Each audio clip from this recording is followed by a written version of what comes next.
presentation for the best science conference ever. Here's my contact information if you need it. It's also on the blog and everywhere else I have me.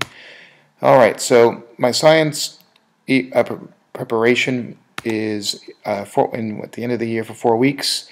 I also do this for unit reviews after each content area. So to access this file, there's the bit.ly, but I do it also has a lesson plan format as well, but I do vocabulary daily. You can do index cards, what have you. A physical example, like say all those little activities that you always hold on to, like cloud in a bottle, things that are on the, you can search for the web, but aren't necessarily experiments. They're more activities. They're just demonstrations, or for the kids or for yourself to kind of entice their schema, or for them to build a background knowledge by seeing a physical example versus watching it on a video or reading about it. Then we go into some more audio visual. As you can see, this format is following all the learning styles I can possibly think of that a child usually utilizes, especially in modern times when everyone's so visual.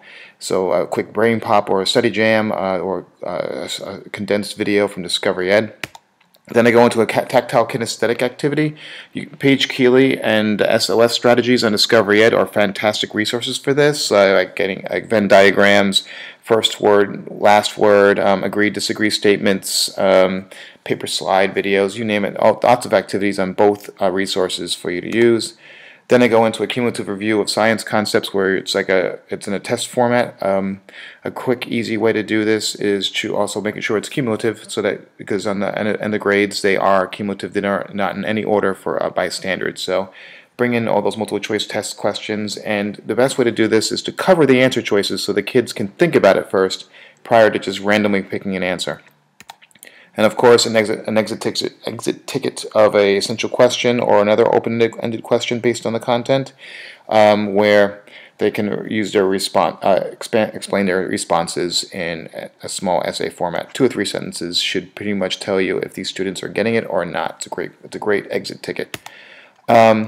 This is my scope and sequence. Of course, there is the bit.ly for it, but I do properties of matter first because it's a foundational skill, and then when you use energy, which is the second unit, I chose that one next so that you are heating and cooling those states of matter so that you can apply it.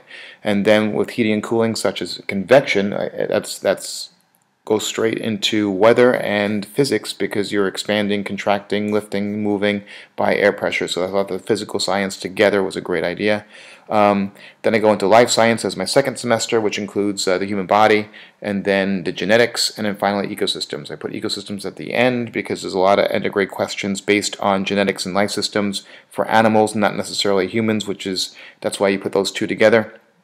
And then it accumulates it there. Plus, at the end of the year, if you're short on time, ecosystems is a great unit to cut short because the students have a large amount of background information on this.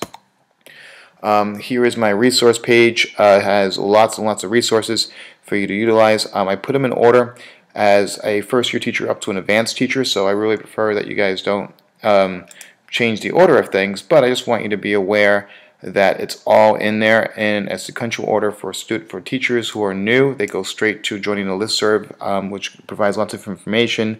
You have the essential standards plus unpacking them. Then you go into the North Carolina Wiki, which has a great resource packet that has lots and lots and lots of information, lesson plans, documents, you name it. So it's a great resource. Then of course you have Wayne Fisher's Wiki and lots of other resources to continue down. This is an open document for a reason, so that you can add additional resources and be part of our community as a 5th grade science teacher. And already quite a few people have added some resources. I have the genetics right on top because it's a great resource. Okay, so then we go into some quick tips and tricks. Cover your answer choices, like I said. Sometimes if you want a physical example, I even remove the answer choices on their photocopies, so that they are forced to answer the question using common sense before they look at the answer choices. I do this in reading and math as well. So in reading they have to reference the text first, in math they have to solve the math problem before they look at the answer choices. Science should be a lot of hands-on and product-based learning, and have an enjoyable year. The more the kids are engaged in science, where they have ownership, the more successful they're going to be. Learning science through a worksheet is not what I consider very successful. I hope this helps. Enjoy your year.